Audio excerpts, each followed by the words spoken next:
end box, and we did get the grant, and we have it at the police station. We just wanted to advise the council that Central Square Committee will be determining where they want to put that, because we already have a real nice one with our name on it at the police station. Okay, so it's literally a box for, like, if you're feeling guilty, you go turn in your drugs? Oh, it's Prescription drugs, hopefully. it's about the... You could do that, too. You could do that. Yeah, turn in, man. Maybe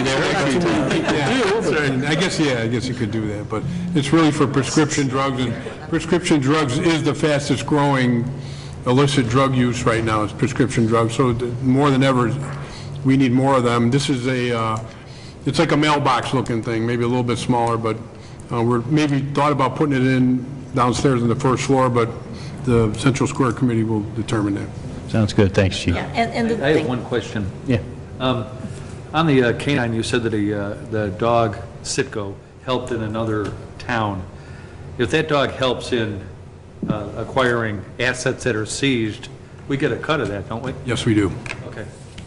I just in case, the purpose of having the drug drop boxes is to keep people from flushing it down the toilets or anything, so it doesn't get in our streams and killing it. You know, that's what's happening, and so you can just take them all and just, you know, drop them in there. But I did want to ask, does that include like needles for? No. No. Okay. And that is one of the issues, but is we don't want it to pollute the water system, but one of the biggest reasons is because kids take their parents' prescriptions and use them in an illicit way. So that's one of the biggest issues. All right, very good. Thanks, Chief. It'll be on the committee for Central Square next week as well, and so if everyone's agreeable to it, we'll have it here soon. Okay, sounds good. Ron, what do you got going on? Just an amendment to our fireworks contract. The contractor went from a sole proprietorship to a corporation. He asked that the contract be changed to his corporate name. Also, there was a clause in there that I didn't necessarily like, so he's deleting that clause. So that's all we're asking, an amendment to change the name from a sole proprietorship to Eddy Pyrotechnics Incorporated, and to eliminate item number 11 in the contract. All right, sounds good. One other thing I just wanted to mention, we're going to ask your indulgence. Narnia Estates is being sold, and they have a new prospective purchaser. He happens to live in the road leading to Narnia Estates, so he's very well familiar with it. They are coming before the Planning Commission the second Tuesday in October. It's the 14th. Next Wednesday. Next Wednesday. Okay. Next one. No, I think they moved it to Tuesday. Next Tuesday, the Planning Commission. We would like your indulgence in asking if we could vote on this October 8th, mainly because he is losing people wanting to have banquets in November and December. So there will be a... You want a special city council meeting? City council meeting. The variance, he is operating under special use, which is kind of peculiar in that special use was just tied to the individual owner, and it didn't transfer to the successor in interest. We're amending that. All the other terms and limitations of the special use will stay in place. So we're asking that it not have to go to council of the whole, but go directly to city council. All right, so you're not asking for a special meeting, you're just asking for it to be bumped up. Correct. Okay. All right. There's two items. There's a special use ordinance that will be updated at planning on October 14th. It should be, right. October 7th is the Planning Commission, the 15th. I was thinking November 11th. Oh, okay. You're way off. So anyway, that's all. All right, I'm good with this. Anybody have a problem with that, as far as you know? We're all good? Okay. All right. Thanks, Ron. Joe, you taking this? Sure.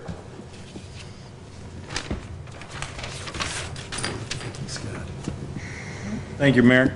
A year ago, the city executed a contract with Strand & Associates to complete the design for the Patty Cakes lift station, the Well 9 iron filtration, and the Bonnie Bray phosphorus removal system at the sewage treatment plant.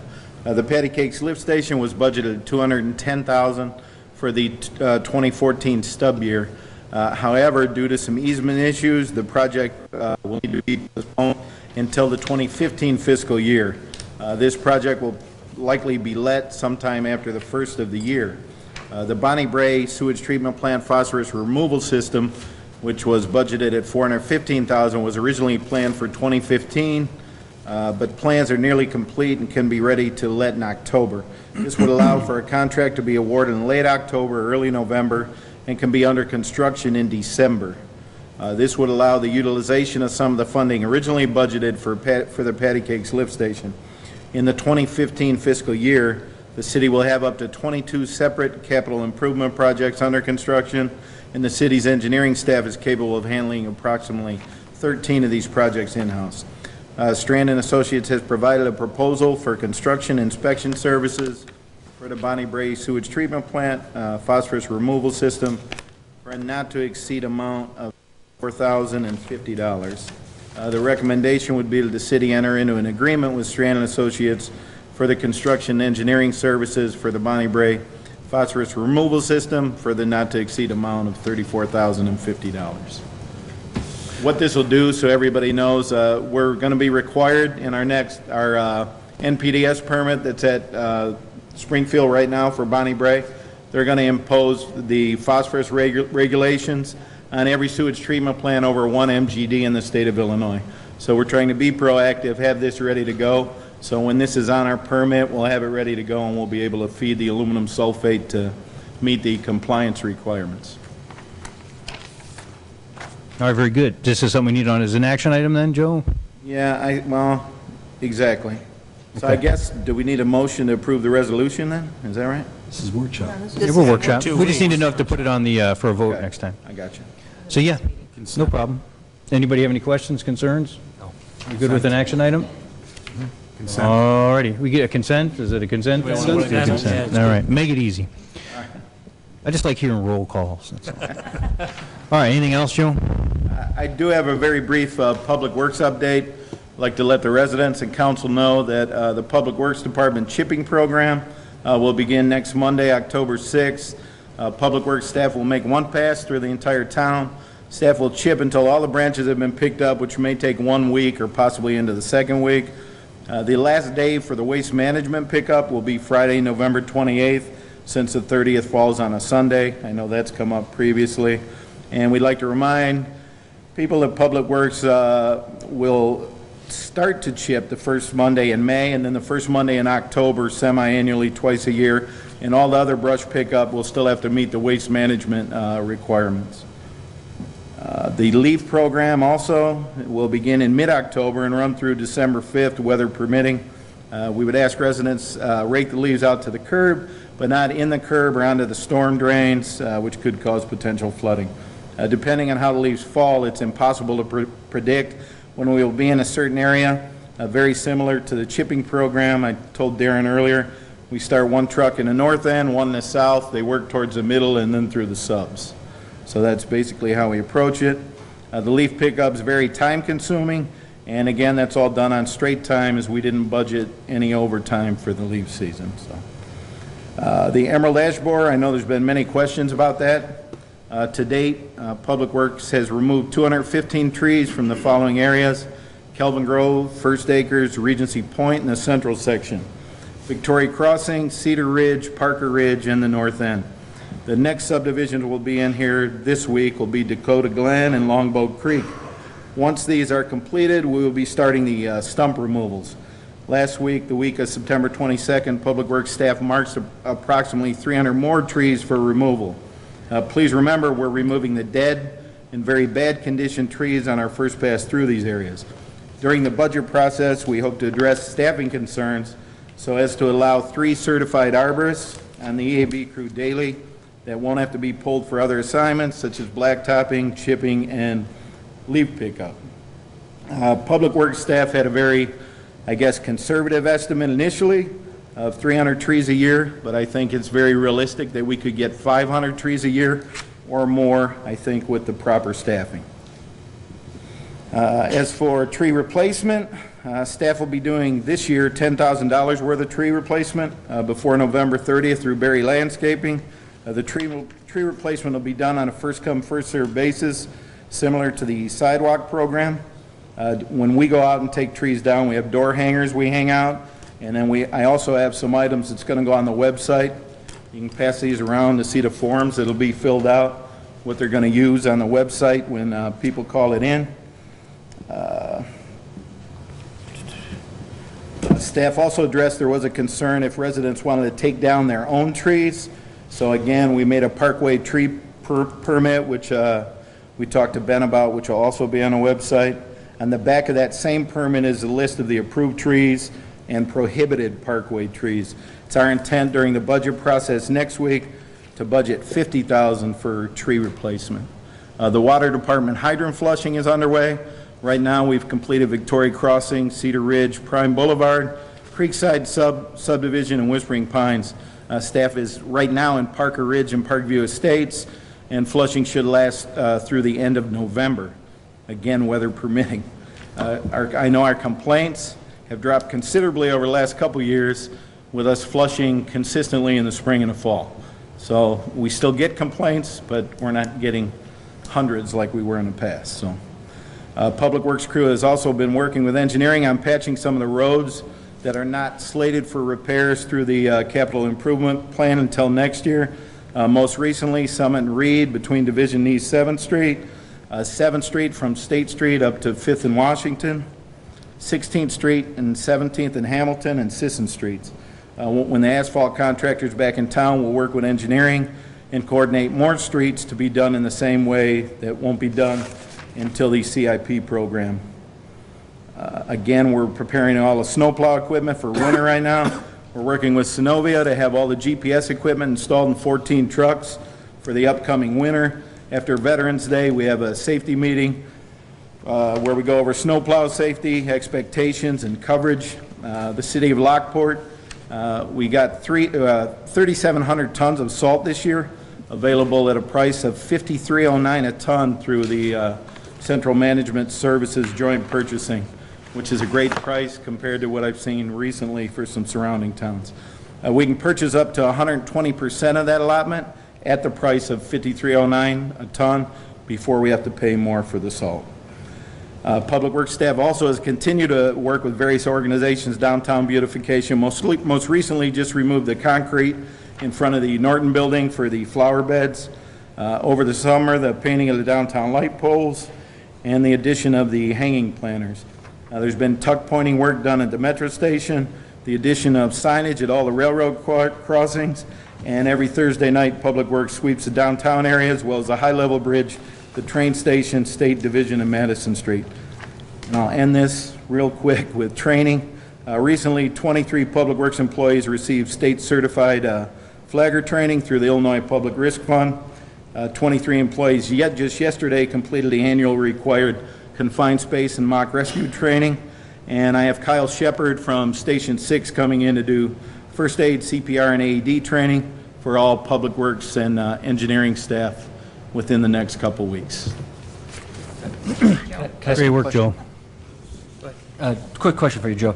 On the trees, I know that that's particularly, I've been a thorn on this one. You mentioned that it was kind of first come, first serve. How do residents get on that list? Can somebody just say, hey, I don't like my tree, I want a new one? How do we go about that? When they pass those papers around, it will be on the website. So if they go on the website and they want to get on the list, that's all they have to do is pull it up on the website. Okay, because I have had a couple of residents say that they thought that they put their name in through the website. We do have a current list. But they've never heard anything back, so they're not really sure where it's now, staying. and that's what we're working off of the first come, first served basis to do the tree replacements that we're doing right now. That'll be done by November 30th. And then what are the requirements? Like, who actually gets a tree replaced? Is it just because you don't like it? Does it have to be like totally No, I mean, dead? it's got to be a tree in the city-owned parkway. I mean, we're not Yeah, of replacing course. trees on private property, but again, trees in storms, anything in a parkway is actually eligible for a tree replacement if they desire it. A lot of people don't want trees. We get a lot of calls. So it's not just ones infected with the emerald ash borer? Not at all. I think there's Some of my main ones are people who lost their tree a year or two ago and some of those. Are we doing cosmetic tree removal? In other words, somebody doesn't like their... That's what I'm trying to see, like, what's the Well, requirement? basically, no. I mean, the tree has to be in bad condition, and we take the arborist's advice. We're not going to take down a tree just because someone doesn't like it. If it's a healthy tree, we're not taking it down, no. If it poses a hazard or if it's dead, yeah. I mean, we can't get into doing that. I mean, just because they want the tree down. No, not cosmetically, absolutely not. Anything else? Great job, Joe. Yeah. Thank you All very your much. efforts. Thanks. Hell of a job. All right, very good. We'll jump on down to new business. Anybody have anything? Just a quick announcement. Trivia Mania is taking place at the American Legion Hall on October 18th. Doors open at 6 o'clock, and the trivia begins at 7 p.m. It's run by Officer Shank from the Lockport Police Department, and the cause is Special Olympics. Officer Shanks has, for many years, done a lot of great work for Special Olympics, so if you want to get together a team of 8 individuals, $25 per person, so $200 per team, you could develop your own dream team and see if you could beat the Peretta Deskin team on October 18th. So that's the challenge of the evening. You should always contact Officer Shank at the police department. And thanks for the information, Chief. When is that, October? No, very good. Couple of things that I've got. This Friday at 11:30 a.m., we are going to have the signing with Sister City Asiago. We'll do it here in the council chambers. Everyone's invited, so if you have time and you can make it out here, we'll be doing it via Skype with the City Council and Mayor of Asiago. I know the folks who volunteered to help make this happen, Patty Pastori, Candy Herbcha, and some others will all be here as well. Wouldn't have happened without their hard work and the work of city staff who also stepped up to do some of the things that needed to be done. So it should be a lot of fun. We're looking forward to it. It's more than just, something that we're doing just because we have a lot of roots in Asiago. It's also just good intercultural things. I know that the high school, I invited them to be here, Todd Warnett, thinking about future exchange programs with students. I've asked Sue McClevitz to be here from the Park District. I want to introduce both of them to the folks in Asiago. Sue McClevitz, as you know, the Park District always does great trips, a lot of European trips. I said, look, why don't we start making Northern European or Northern Italy trips that include Asiago. I think it'd be a great opportunity. And then there's even a couple commercial ventures that we'll try to seek out. I know that we've been talking to some of the folks over there. So it's a good thing, and I'm really looking forward to it. So that's 11:30 a.m. this Friday here in the City Council chambers. Another thing, next week we are going to the ICSC conference. ICSC conference is where all the brokers are. We've been working hard this last year to put everything in place that we need to really get those retail centers developed. We've first off, the hard work of making sure that all those properties are out of foreclosure, which they are now. Both the big property was in foreclosure. A lot of people don't know that Lockport Square South was also in foreclosure, where the Sherwin-Williams is. One of the reasons that's been empty for so long is because the bank was asking $30 a square foot when the market value is only $14. But now that we have new buyers there, that is going to start seeing movement. So we're excited about that. So getting those properties out of foreclosure was step one. Bringing on Pam and the consultants that specialize in retail was step two. And we actually have great information. I'll share this with you guys later.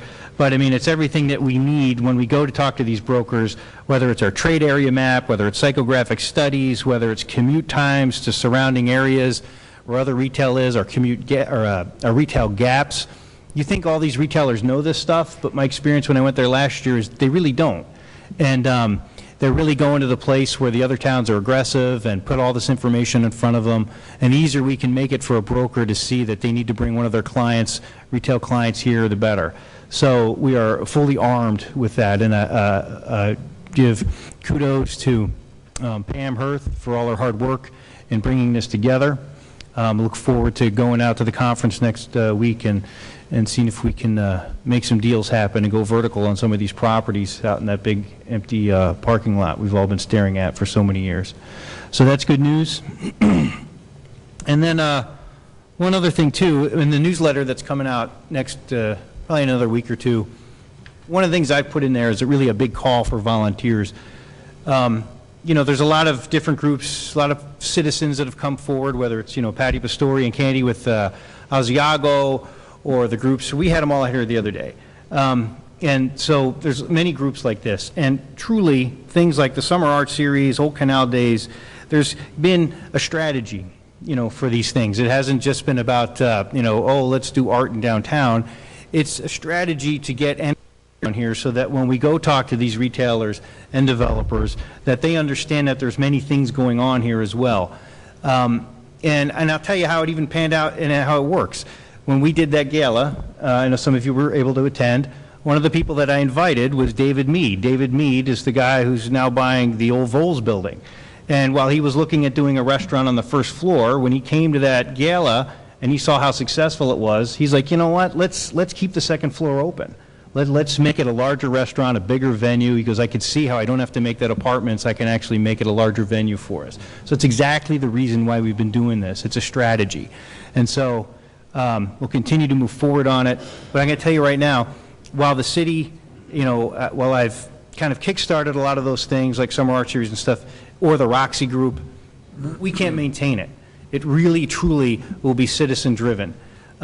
We help, we do what we can, but this newsletter that goes out is really a call for volunteers, because the more people that can come forward and help those who've just volunteered all their time to make those things happen, the easier the burden, and quite frankly, it is fun. I mean, it just makes the livability here in Lockport a lot better when we can go down to festivals or when families were walking around on that Friday night with the Roxy Theater movie. So I do hope that people, when they get the newsletter, will see that call for volunteers and will respond. If we got 50 new people out of a city of 25,000, I think we could do great things. So look for that. So that's all the new business I have today. Any open floor comments? Sandy, I know you have some stuff when we switch over to City Council, but does anybody have any comments?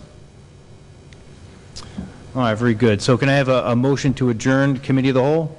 So moved. Second. Alderman Turner, seconded by Alderwoman Marianowski. All in favor? Aye. All right. Want to take a quick break? Let's take 5 minutes.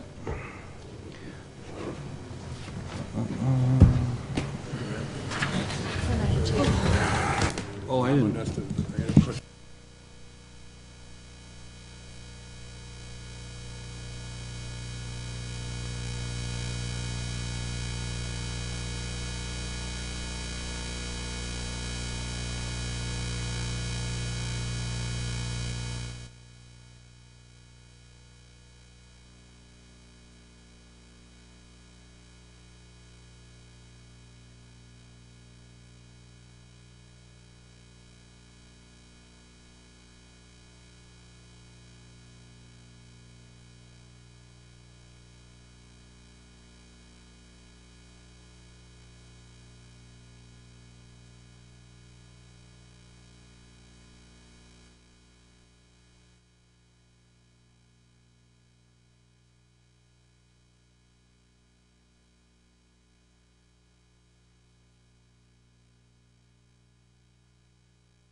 All righty, I'll call to order the city council meeting. Alice, why don't you just do another roll call?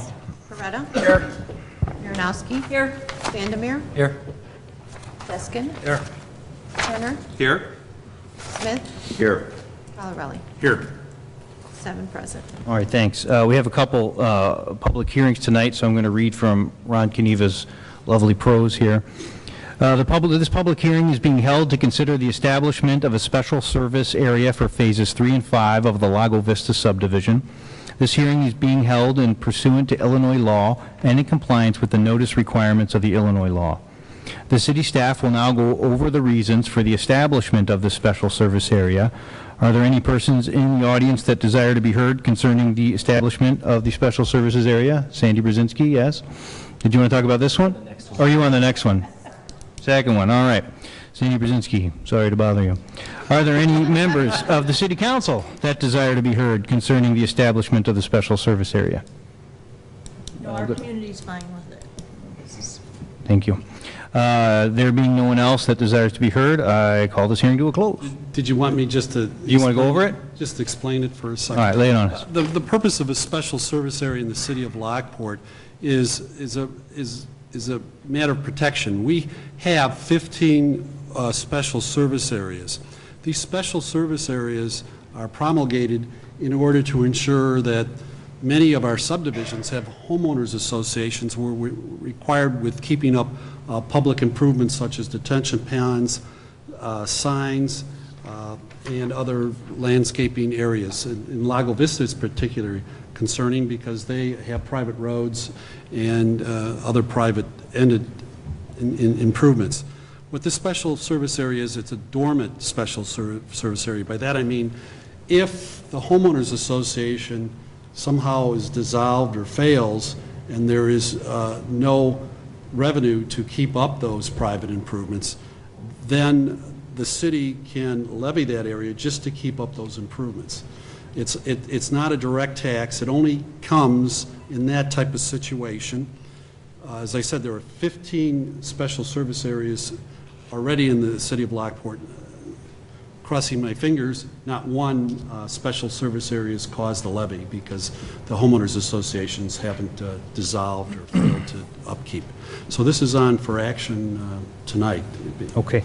I could just put this for future reference. Our community is supposed to have 7 phases, so we'll be back if it gets developed to Right. So- include those other phases. Yeah.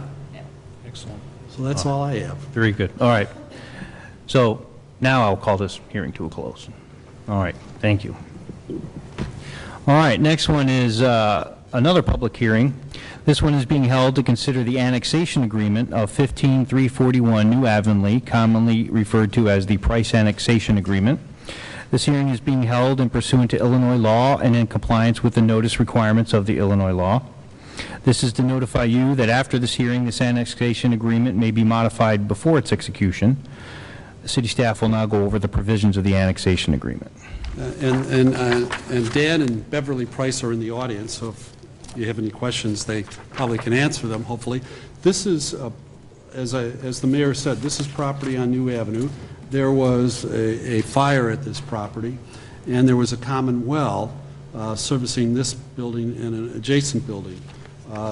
Dan Price is the owner of the property. He wishes to connect to the city of Lockport water line.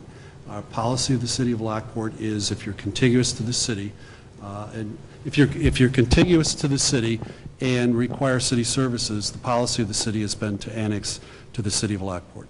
Dan is agreed to annex, and the most immediate need is water, and he's agreed to annex and connect on to the water system of the city of Lockport.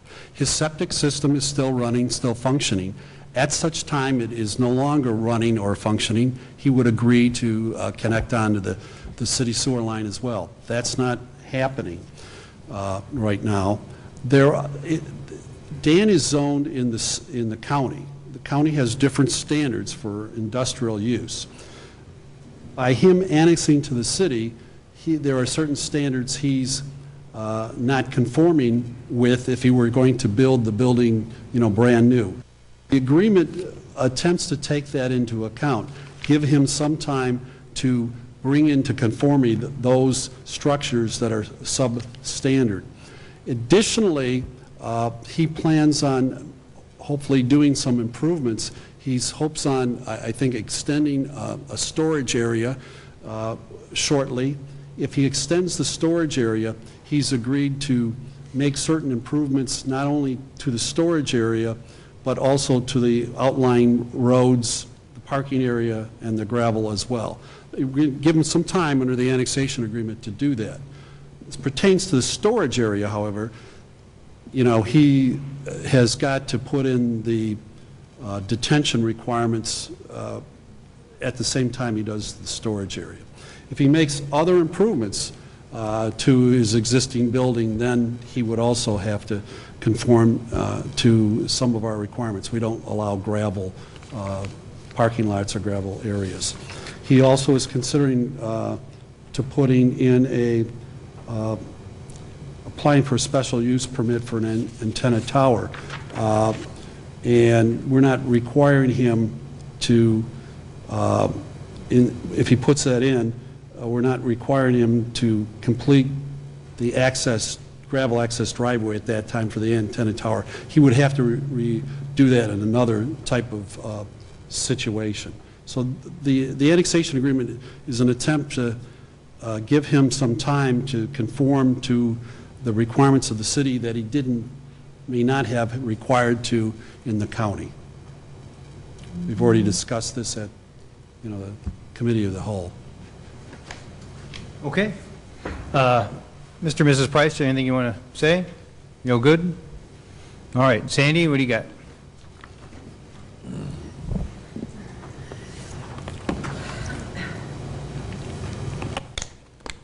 Sandy Brzezinski, 711 Davies in Lockport.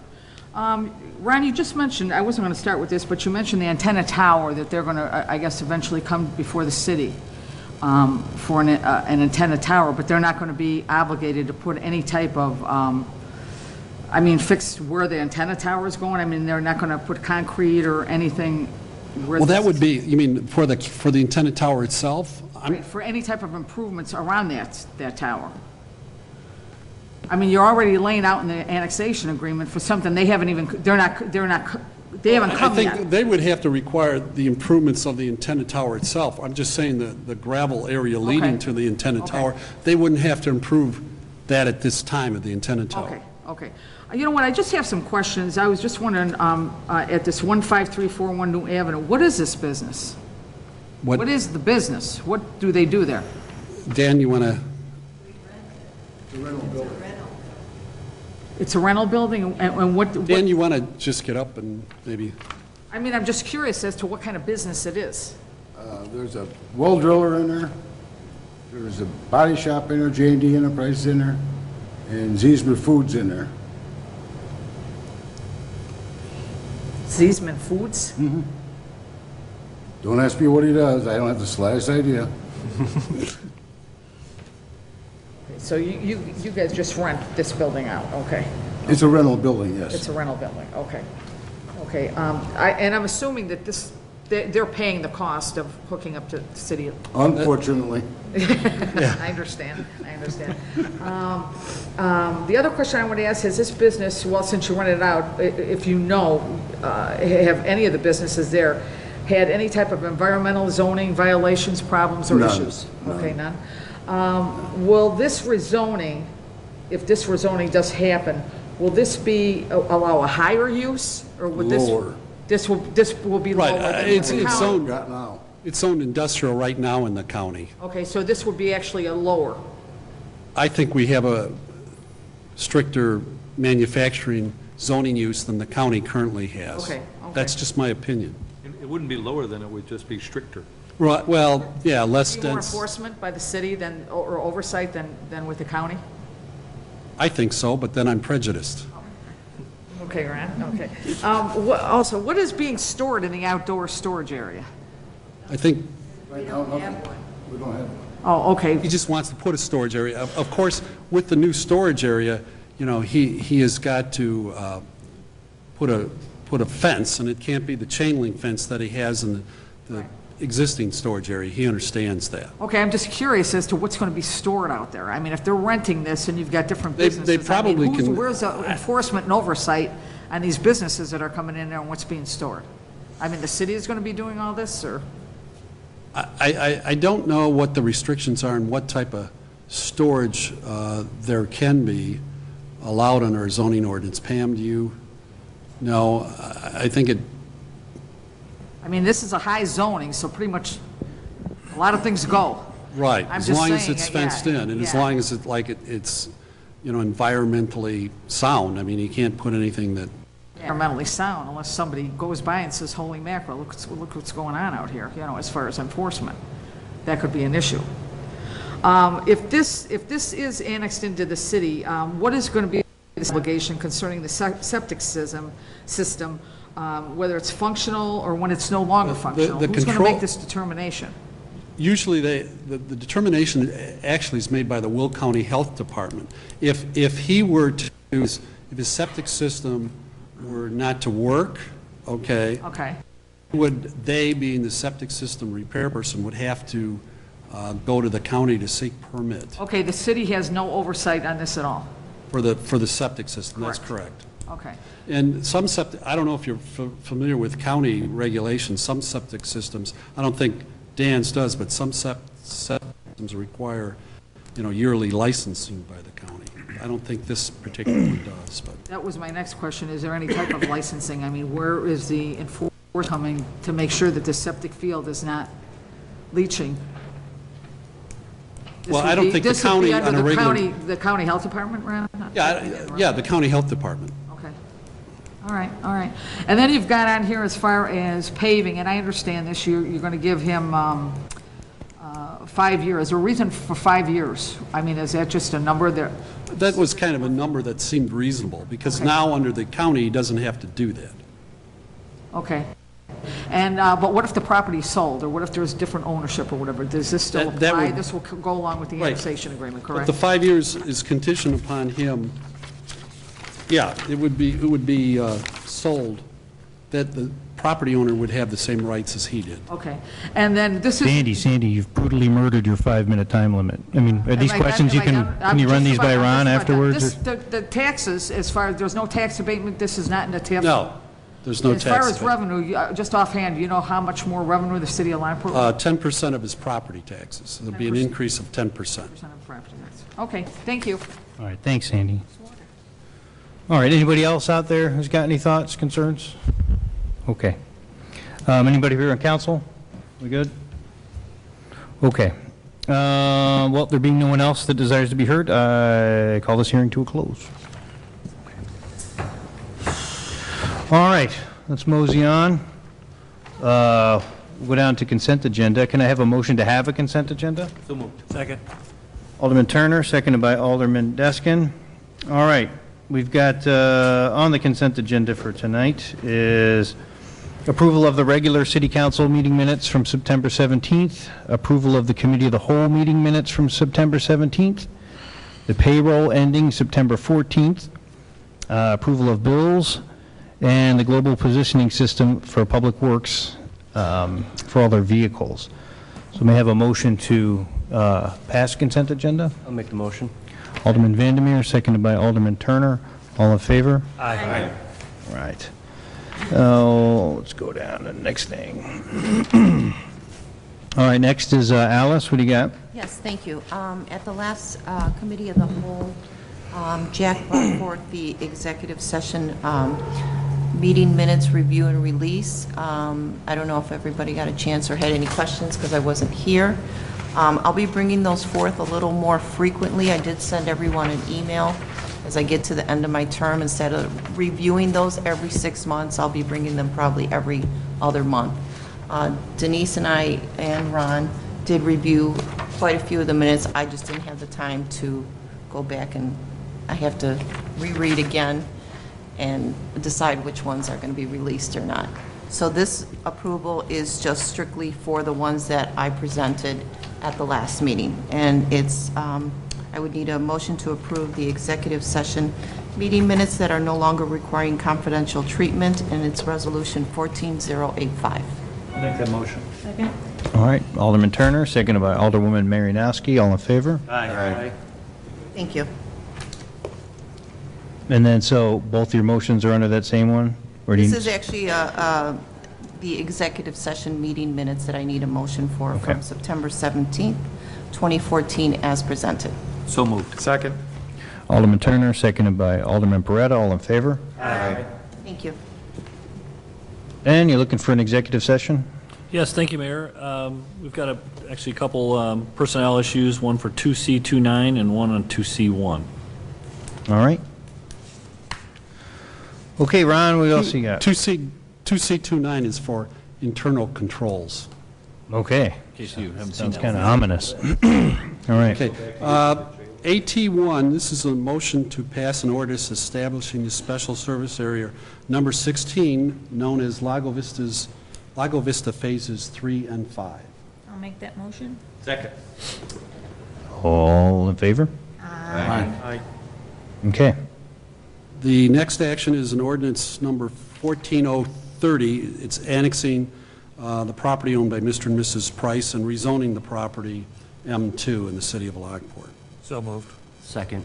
Alderman Deska, Alderman Vandermeer, all in favor? Aye. And the next one is resolution number 14086, is a resolution authorizing the execution of an annexation agreement concerning the Price property at 15341 New Avenue. So moved. Second. Alderman Turner, seconded by Alderman Deskin, all in favor? Aye. And the next one is, I ask that this be advanced because there's been, if you read the Municipal League Review, there's been a series of Attorney General's opinion. Essentially, they state you can't ask a person their address if they're a member of, for public comment. However, I think in talking with other attorneys, if it's a hearing before the Planning Commission, you know, they can put the person under oath and request that they do that. But if normally a person comes to comment, we cannot ask their address. Similarly, for committee meetings such as the Police Board, HAC, they have to have a requirement on their agenda for public comment, and I will notify all those committees that they have. And then it's always been a question whether you have to have public comment at a special city council meeting. The answer is, according to the Attorney General, you do. So we're amending those parliamentary procedures found in our code to reflect the opinions of the Attorney General.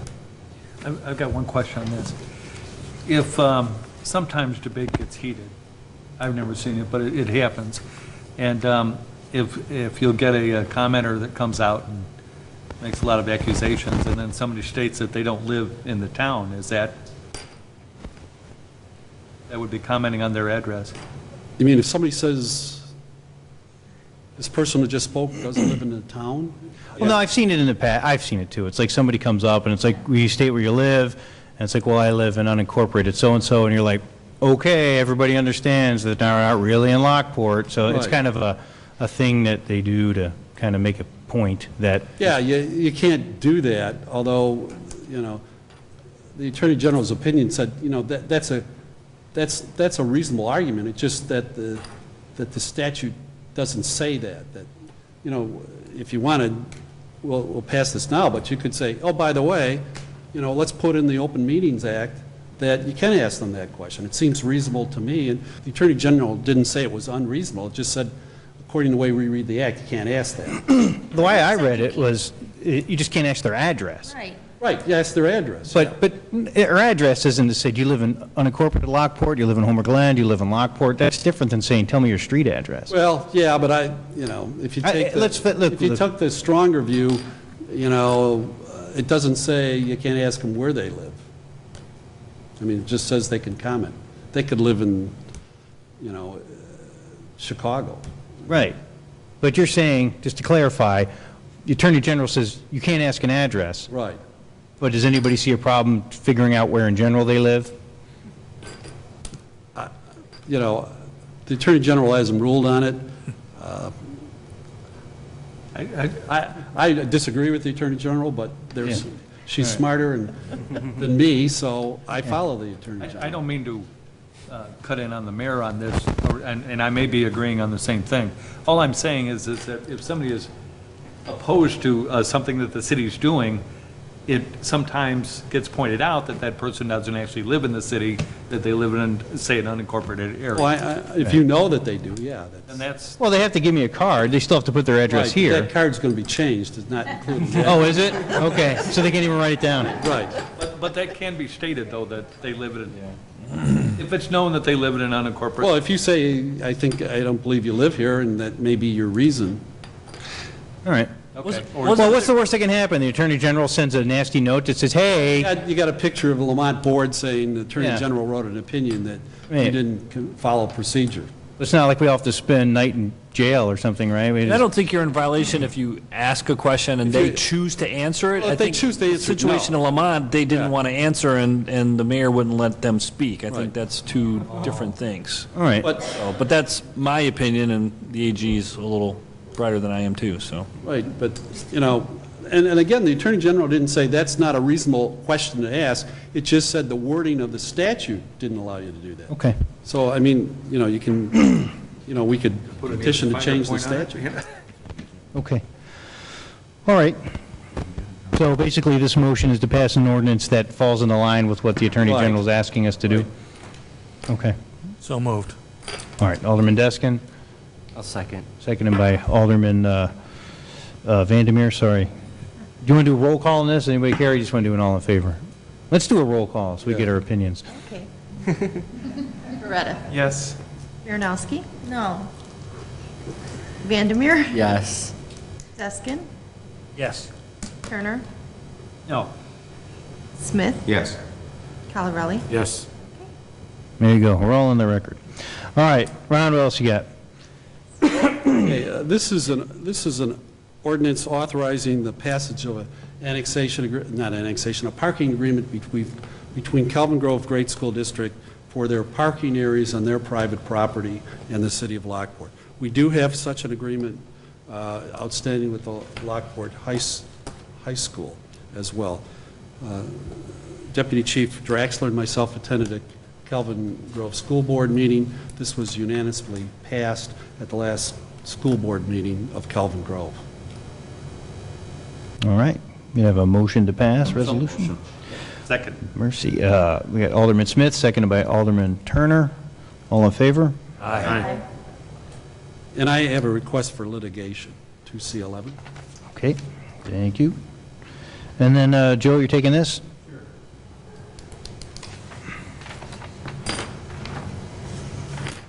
Looking for a motion to pass Resolution 14-081, which is a resolution authorizing the city administrator to enter into an agreement with Hampton, Lenzini, and Renwick in the amount of $68,190 for the 17th and Hamilton reconstruction project. So moved. Second.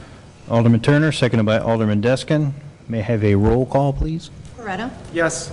Marinowski. Yes. Vandermeer. Yes. Deskin. Yes. Turner. Yes. Smith. Yes. Calarelli. Yes. 7 yeas, motion carried. Okay, and the next one, we're looking for a motion to pass Resolution 14-082, which is a resolution authorizing the administrator and staff to purchase a 2015 Ford Escape 4x4 from Curry Motors in Frankfurt through a joint purchasing program for a total cost of $23,048. So moved.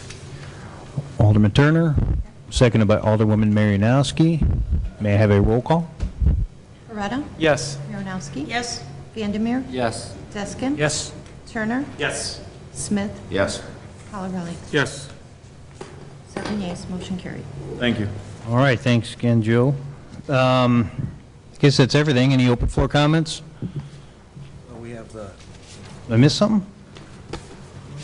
What did I miss? New business? Can I comment? Of course. Okay, thank you, sir. The only reason I voted no on that ordinance was only because we do have situations where people very angrily come and talk against the city, and, so that people understand that those people don't live here and they have a different motive to come here than a normal resident. That's the only reason. I think it's a fine point of that I think should be protected, but. I do too. I think, why should anybody, you're having, I mean, I understand the thing of public comments, but you should have some sort of you know, what's the word I'm looking for? Basis? Yeah, no, well, outcome, you know, it should affect you somewhere. You should live here in order to comment on what the city council is doing. It's not to bring in somebody from Springfield to come up and tell us, you know, how they feel about what we're doing, and without us knowing that's where they're from. I just don't see the point. I can see not asking for an address so that someone would know their specific house, but not ask if you're, you know, if you live in this city.